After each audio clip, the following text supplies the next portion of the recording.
Hello and welcome to this Training for Professionals webinar. I'm delighted to be joined today by Guy. I met Guy at a Letting Industry Council meeting, which is something that we do. We go and attend the Letting Industry Council. It's a group of people from the private rented sector who are all, as it were, interested. We get speakers from DLUC, Department of Levelling Up Housing and Communities, Lord Best often comes, and various other people depending on the topic of the day. And Guy was one of the speakers there speaking to all the people at the latest meeting.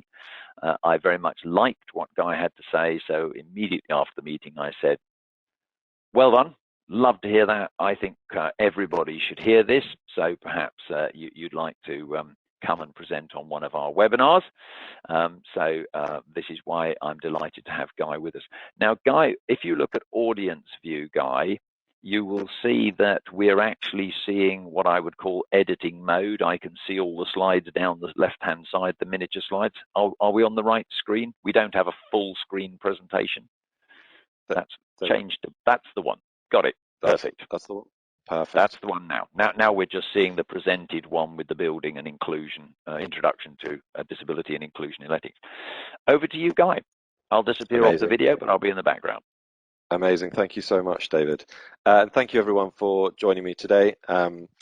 We should be absolutely fine. I'm full of the lurgy. My kids are off school and my wife has gone out, so I'm sure it'll all be absolutely fine.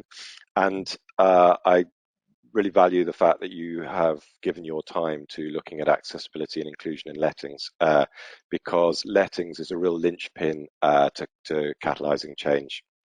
So a quick bit of background on me. I started my property career in central London sales with Chesterton's back in 2000. So it always feels like coming home talking with agents. Since then, I've worked in developments on both residential and commercial properties, both in the UK and Germany, and I've also worked for a wheelchair accessible property fund. So I've had a nice kind of view of the industry and different sectors within it. And then in 2003, I had a spinal injury. I didn't look both ways when I crossed the road and got hit by a lorry, so very lucky to be here, but that means now I'm paraplegic and a full-time wheelchair user, which has given me this incredible insight into what property can be and what most properties aren't for a much wider group of people. And so Accessible PRS was, which I launched in 2020, was really the pulling together of my professional and lived experiences to catalyze access and inclusion in the mainstream property sector. And we've got three objectives. The first is around supply, so we're looking to increase the supply of wheelchair accessible homes in the UK at scale. The second, which is what the Accessible Letting Scheme is about, is the process. It's leveling the playing field for older and disabled renters to be able to go online and search and filter properties that may be suitable. And the third objective is around reframing the narrative for accessibility, so that rather than seeing it as a parallel niche, which it's been for, well, forever really, which doesn't work, it's about helping mainstream property organizations understand why it's such a relevant topic and how it can be beneficial to them as organizations. So when we think about accessibility, very often we think of it as a problem, and it's an uncomfortable problem. And what we're missing is actually the exciting possibility and the opportunity of what it can be. And that opportunity can be both commercial, but also thinking about an ESG remit, actually space and disability. Start again. So very often when people are living in homes that aren't suitable for them, their disability isn't the issue, it's the space.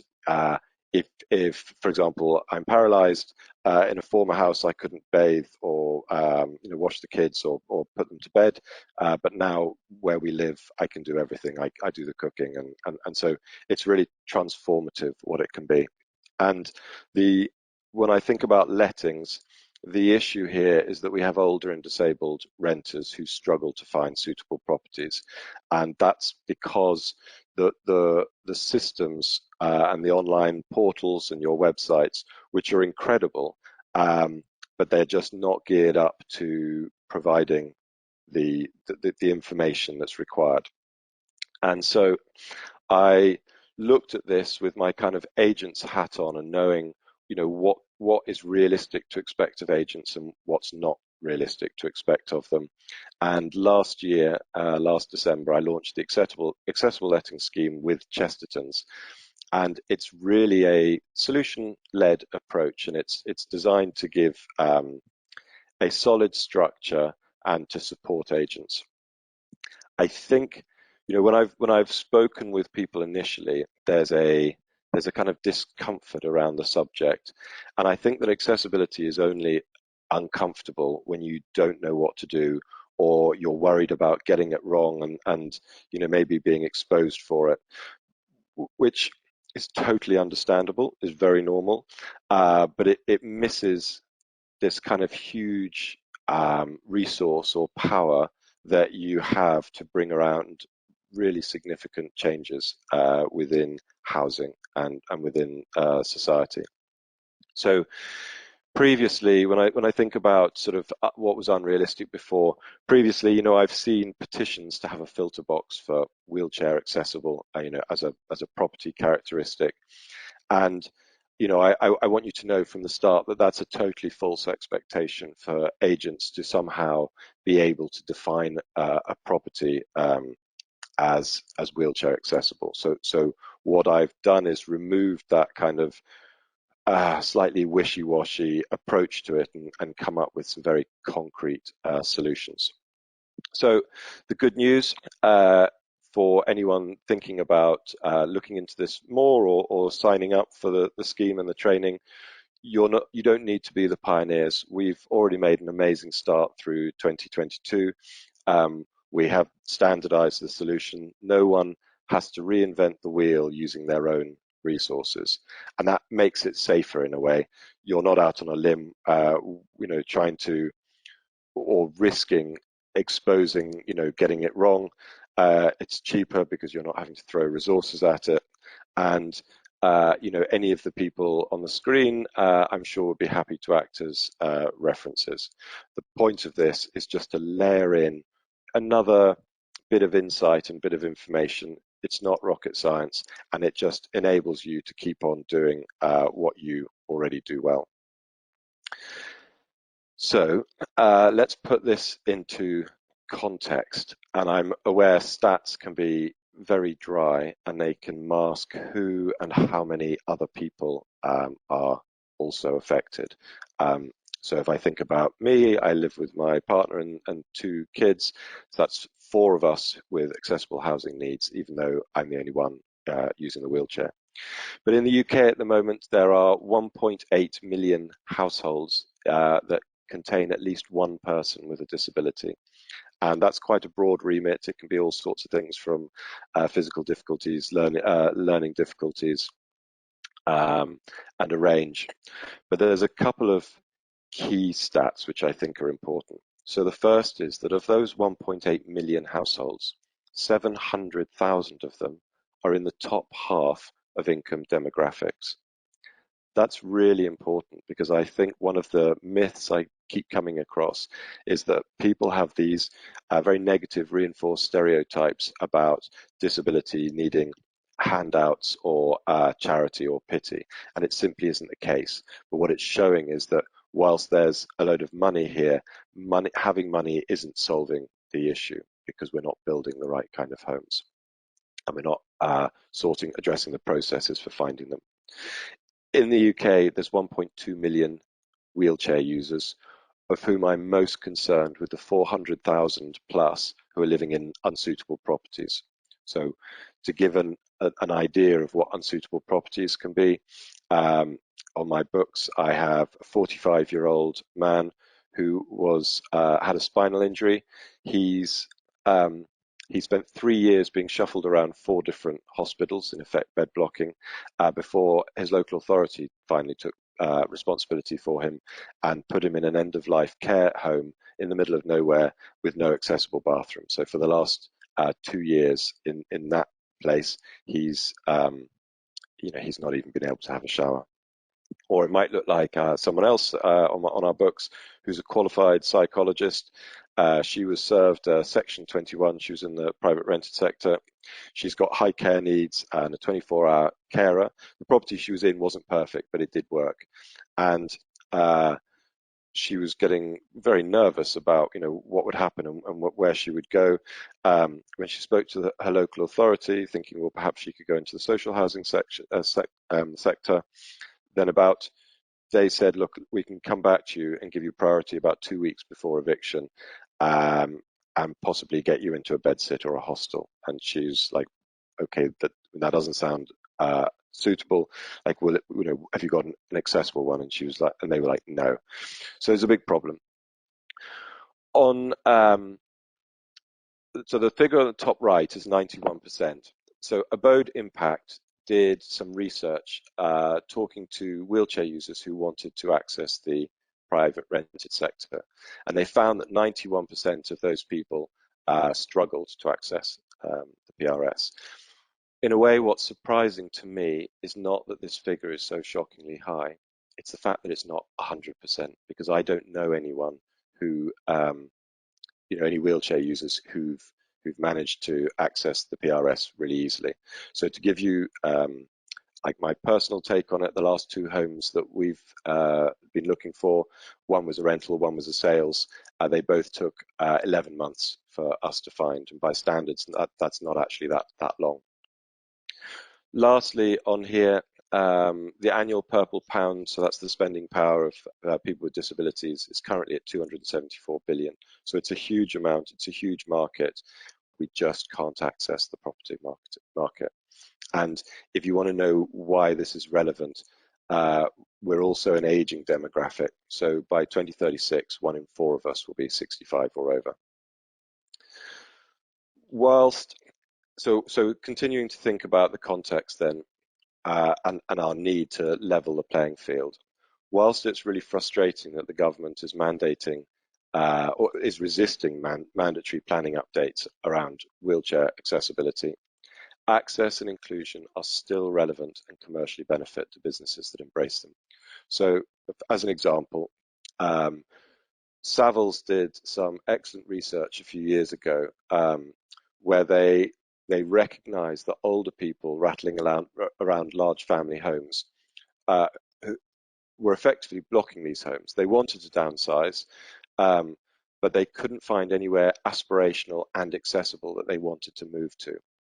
So we're missing 2 opportunities. One is the agency transactions to sell a home and buy a home or move out of one rented property and into another. And there's also a missed opportunity for developers who, if once we start understanding who's out there and what the data looks like, they'll understand there's a huge opportunity for developers to build different types of properties. And additionally, the stats, when I was looking through the Renters Reform Bill this year, there just seems to be so much going on. I could see very clearly that the stats for renters show that renters are continuing to get older. So it'll be interesting to see what that looks like after we get through this next period of uncertainty. So the accessible letting scheme is about minimal additions to what you already do well. And it's about helping you to recognize certain features in properties. So if I give you a kind of a parallel example, post-COVID, I think most agents now understand the significance of working from home and of therefore in listings defining suitable space within a property. And this is no different really, it's just another bit of understanding. So I think that the simplicity is really important. So I have colleagues who've been working on the similar idea, but in social housing. And because they're trying to get it absolutely, 100% perfect, they've made it so complex that they're still on the drawing board, and the kind of the key beneficiaries aren't benefiting just yet. So I'll speak to you more about this later on, but I just want to mention it in terms of the context. Clearly when you're uploading property listings, there's a triangle. You've got the letting agents, the CRM platforms, and the property portals. It's absolutely essential that everyone jumps at the same time, and the good news is everyone is. So why start with lettings, and what is the accessible letting scheme? So when I was looking at how I could catalyze change in the property sector, and how we could sort of standardize this across the whole sector, I was looking for those that sort of low-hanging fruit and those early wins. And clearly trying to change building and planning is a huge undertaking. But if we address the processes and we work out, we make that frustrating process that leaves disabled renters feeling kind of invisible and full of rage and belittled and all these really frustrating feelings because they feel so kind of ignored, that the process seemed to be the easiest place. And if I think about social housing, it's a fraught system, but there are properties and it is a system and it should work in its own way. If I think about purchasing, the fact of being able to purchase a property gives owners some degree of autonomy in changes they can make to a property. Clearly, that's budget led as well, but in lettings, it's such a fast moving industry or sector at the moment, that not having the correct information online, or just enough of the right detail, means that very often, by the time they've got the answers from the letting agents, the properties have already gone. So for me, it made sense to start with lettings, and given that lettings are as agents, you're the interface between supply and demand, it was an excellent place to start. And just to give you an idea, if you have a look, so this is a property description I took off Rightmove, and what we can see in here is usual information. But for example, if I'm looking at it from, say, a wheelchair accessible point of view, I know it's first floor only because the floor plans have that. I don't know whether there's a lift or whether it's a walk up. There's no detail on that. I don't even know if I can get into the building, because if I have a look at the photo at the front, that doorway is kind of overshadowed by the cars in front of it. So there's, if I look at the bathroom, I can't quite tell. I'm trying to cross-reference between the floor plans and the photo, whether I can access the sink, whether I can reach it, whether I can get through, whether I'd be able to use the shower. And so what I'm aiming for is what I call the 3 a.m. test, and that's to get property listings, so that I can go online in the middle of the night and filter and search for properties, and then work out whether they're likely to be suitable without the need to call an agent. So the next, coming back to what I said about agents being customer facing, I think unfairly agents get a lot of the flack, and I think it's just in many ways media and people being lazy, and it's very easy to have a pop at an estate agent. And so a while ago, Joe Lycett's Got Your Back, which is a consumer TV show with Joe Lycett, the comedian, at the helm, decided to have a pop at estate agents. And it was really frustrating because I spoke to the producer about 3 months before they went live and gave a whole load of context, explained what we were doing with the scheme, explained what agents could and couldn't be responsible for. And they ignored all of it. The program went ahead, they did their thing, they had a pop at estate agents, they got at the end of it, they got a comment out of Rightmove, which I helped Rightmove write, and they kind of moved on. So I think that we need to be clear about what agents can do and what agents can't do. And then the smallest ask with the biggest impact.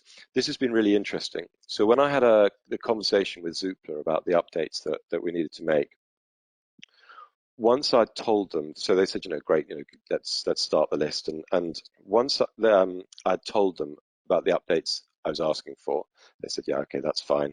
What next? And I said there wasn't a what next for them.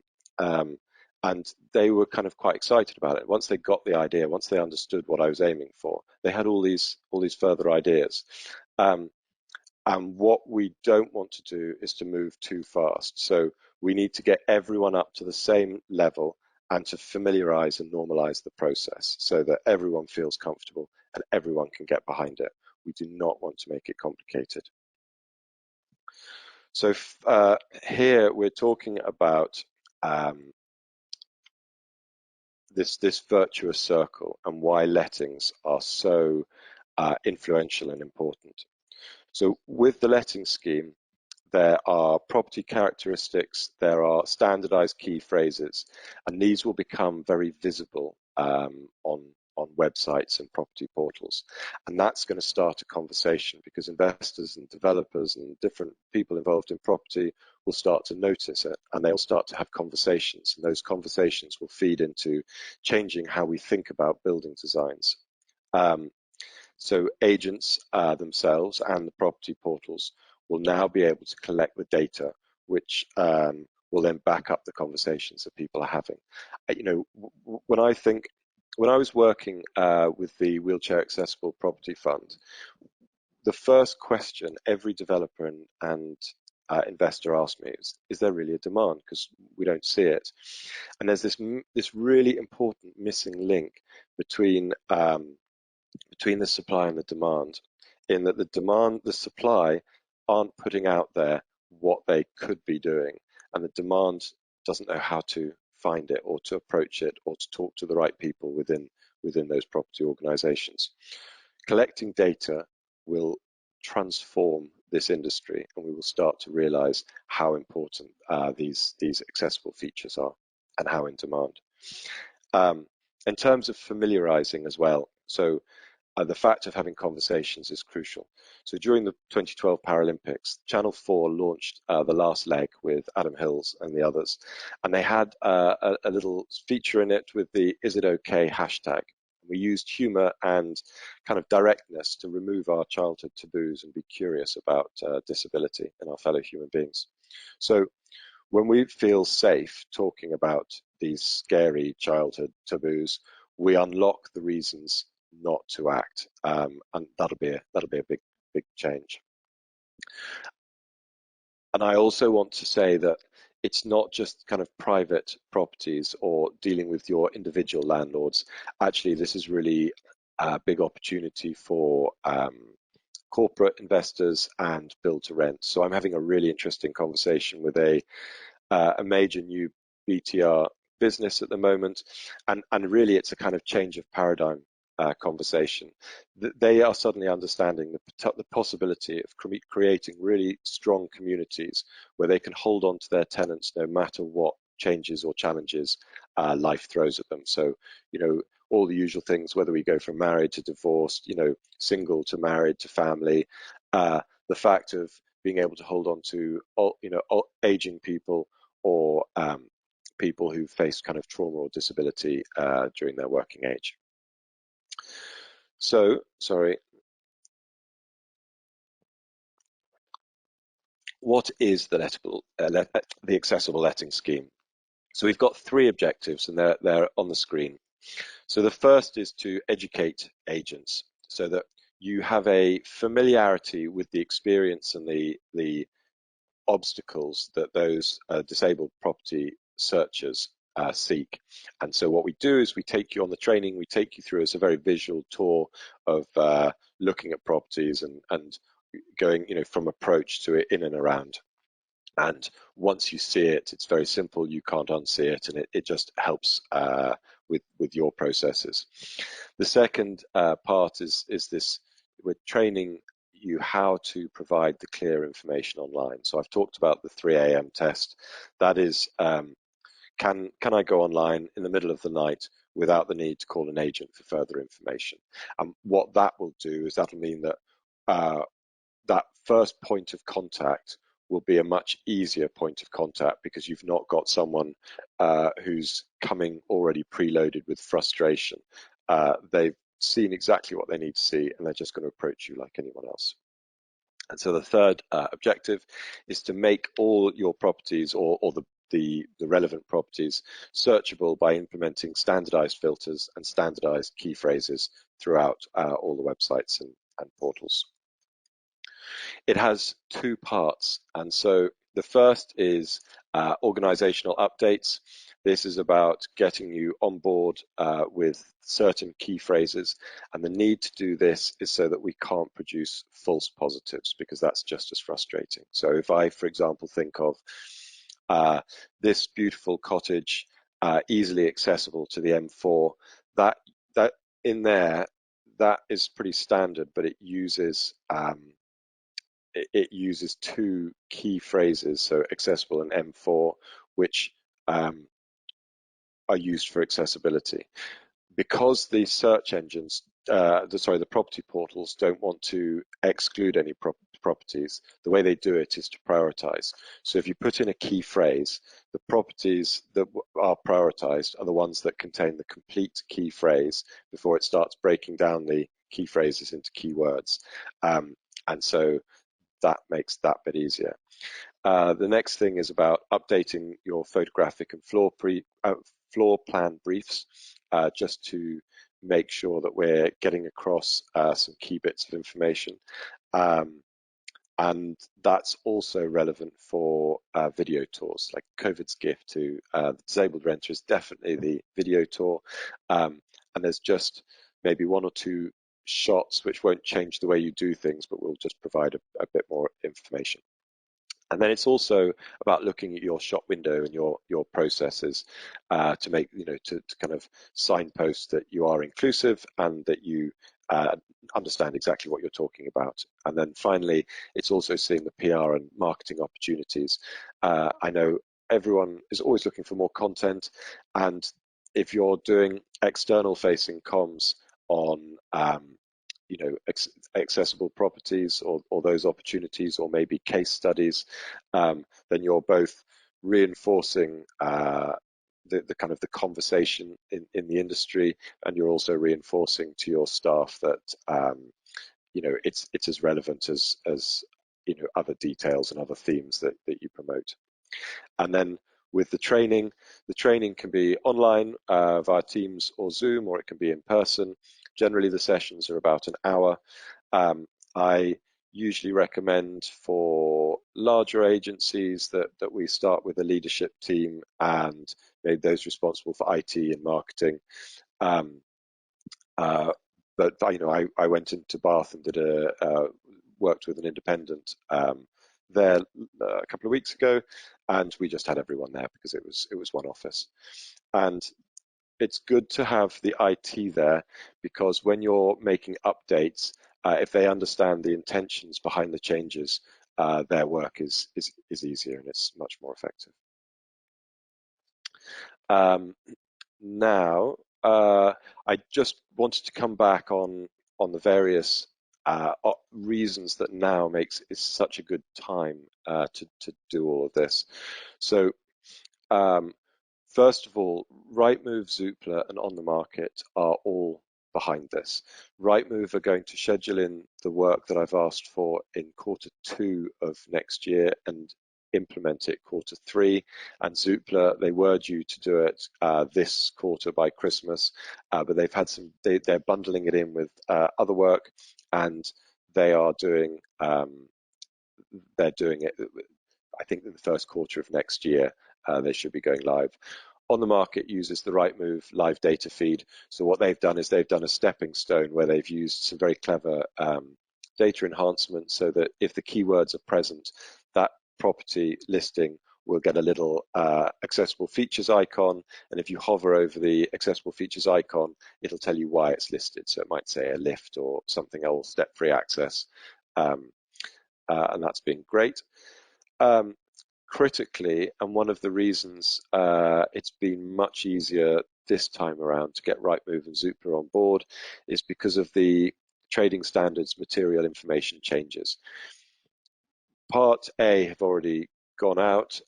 Parts B and C they're doing together, and you'll all be aware of significant updates and that you need to make.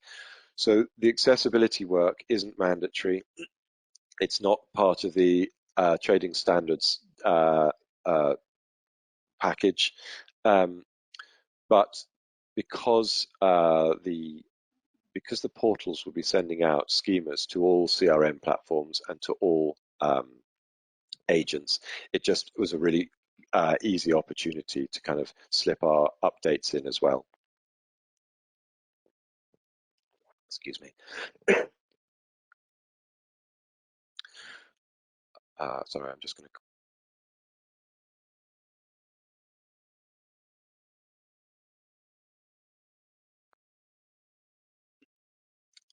That's brought us back. Sorry. So, in terms of accessibility and inclusion, what we're doing is we're giving business what it wants, which is data. When you have data, you can make business decisions on that data. It's giving solutions. So rather than pointing a finger of blame, that has been the narrative for campaigners and activists over the past decade, saying, you need to sort this. We're actually saying, hey, we know you need to sort this. Let us come to you with a solution. And we've thought about it with our estate agent hats on. And it gives the property searchers what they desperately need, which is more information and more autonomy to make their own decisions. And then finally, it's helping understand the value of accessibility and changing those reinforced negative stereotypes. I think that once we stop being afraid of it, and once we start having those conversations, and once those conversations become easier, actually we start treating humans like humans. So I think, if we said, well, we're only going to build homes, or only going to find ways for men to look for homes, like clearly that would be outrageous. And so it's a similar principle that we're going to take everyone with us. And if you want to know more, then I have a page on my website. The link is here, and I'd be very happy to answer questions now or speak to anyone at any point from here on.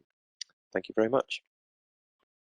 Thank you, Guy. We'll just give a moment. People can either put a hand up or type a question in, as we explained earlier. A couple of things I noted down just while we're sort of waiting, in inverted commas, in case anybody wants to ask a question.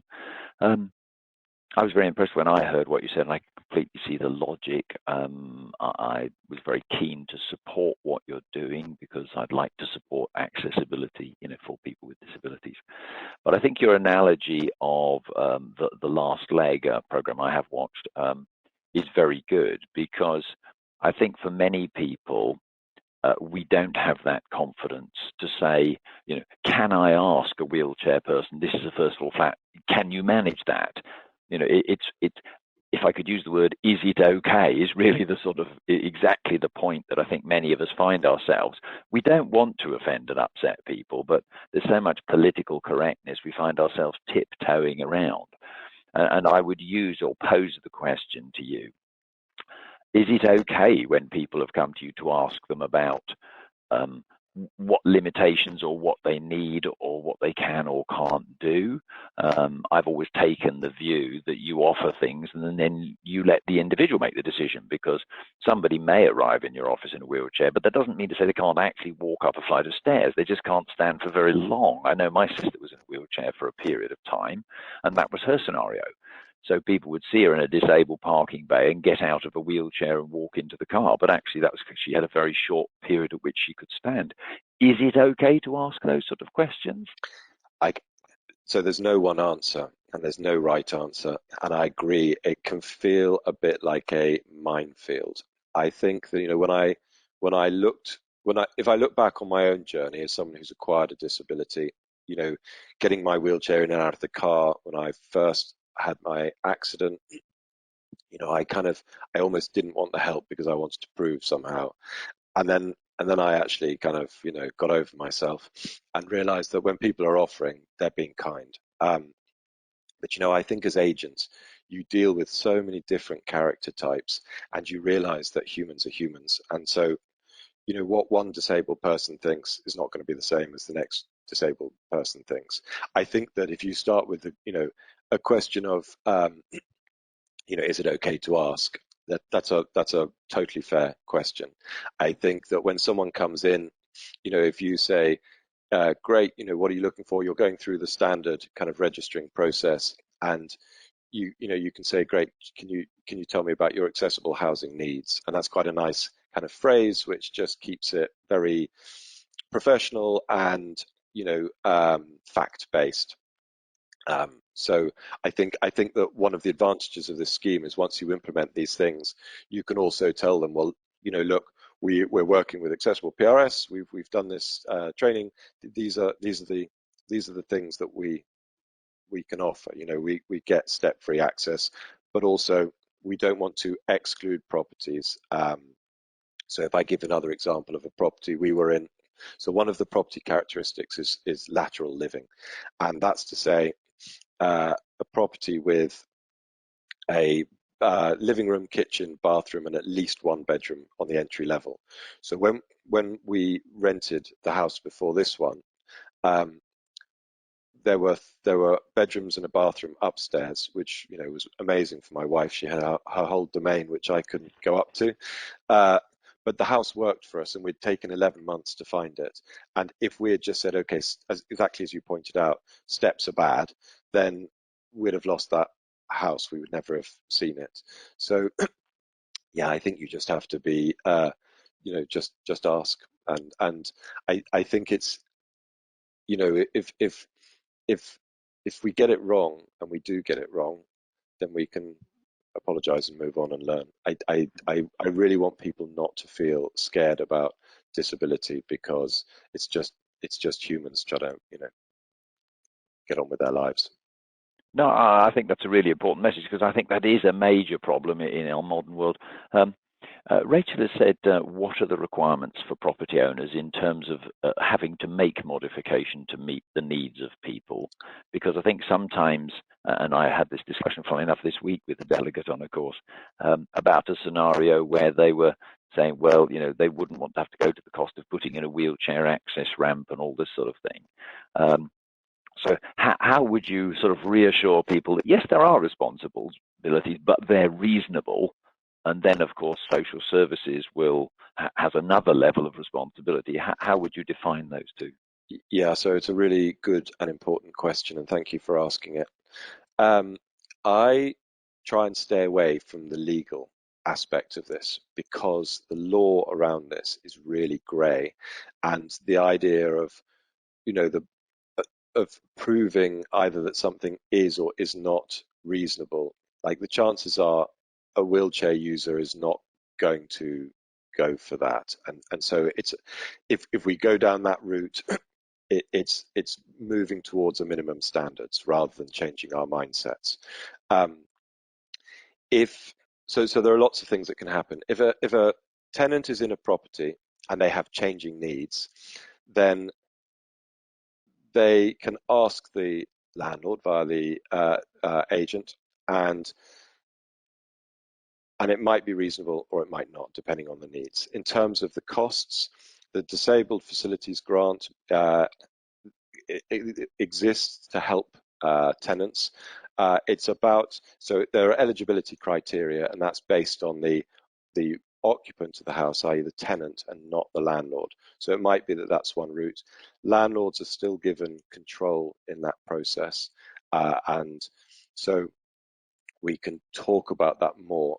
But I think that generally, if a landlord doesn't want a disabled tenant, I think a very interesting first step is to ask, okay, fine, can I ask why?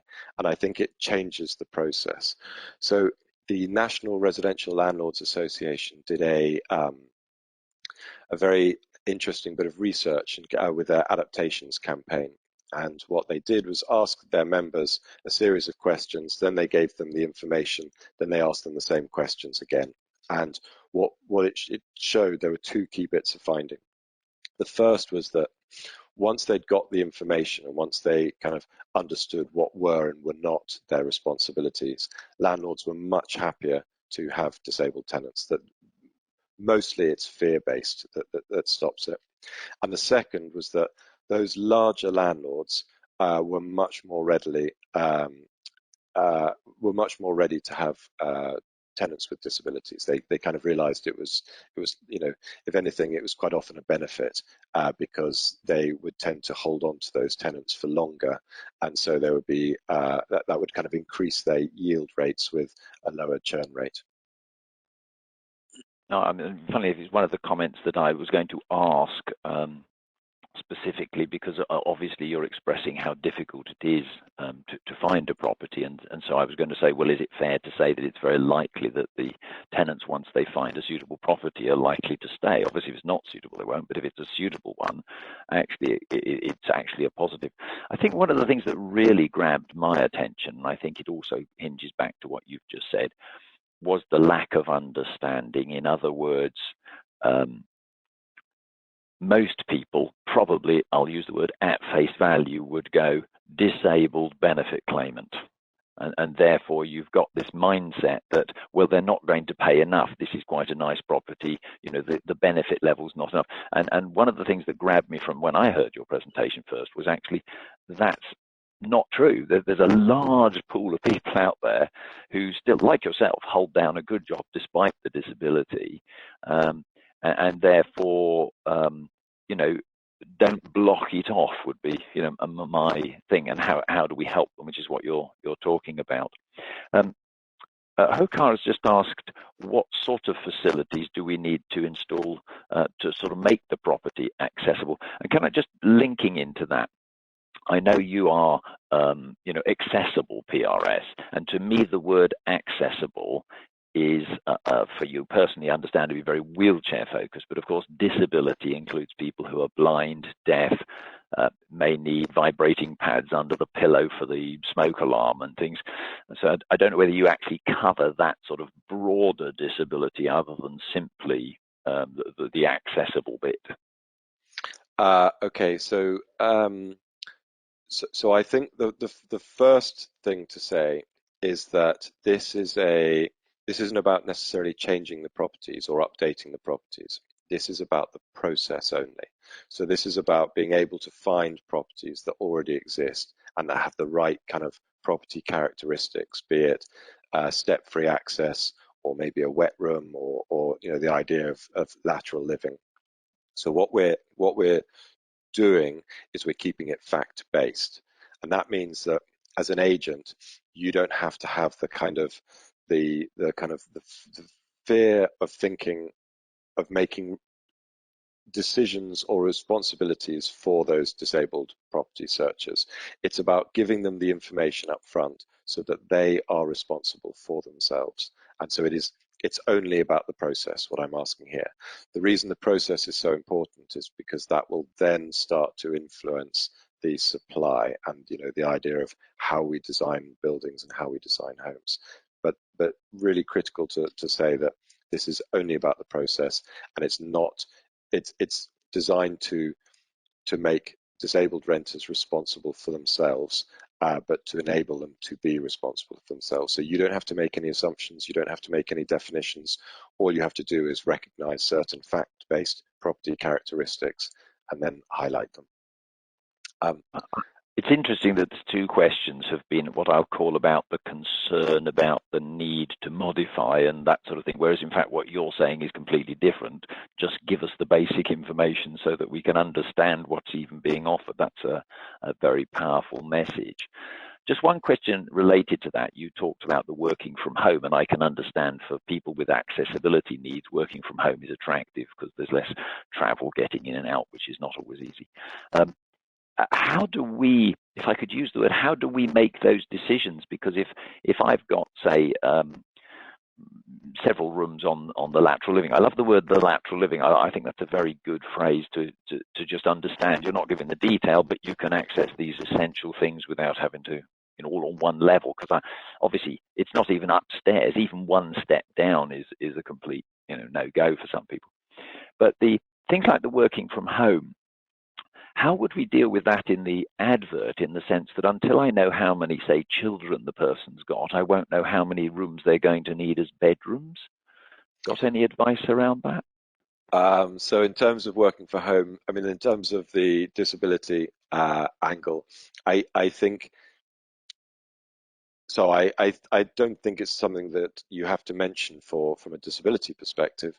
I simply mention it because a number of agents I've spoken to over the year, when we've been kind of talking about it, and there's a point where you can see all the kind of the pennies crash, and it's like, oh right, this is actually quite easy.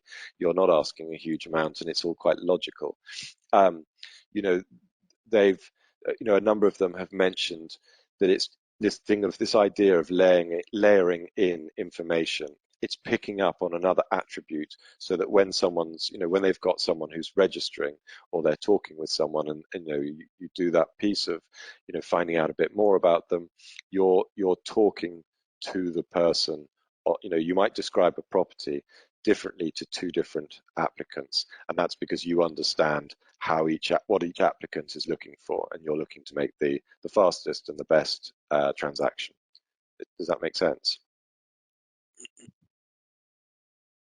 Just find the unmute button. Yes, yeah, it makes total sense. But I mean, I like that because again, it addresses that issue of fear. How do I advertise this suitably? Well, we just give the fact, and then those conversations become individual because of the different needs of the individual.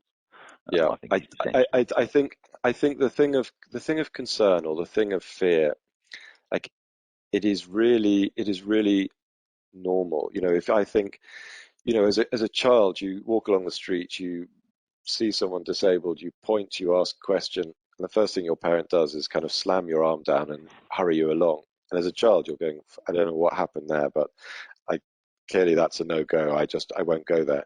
And then it's forgotten. But I think we come into it with as adults, it lurks there. And I understand where people come from, because my disability is acquired.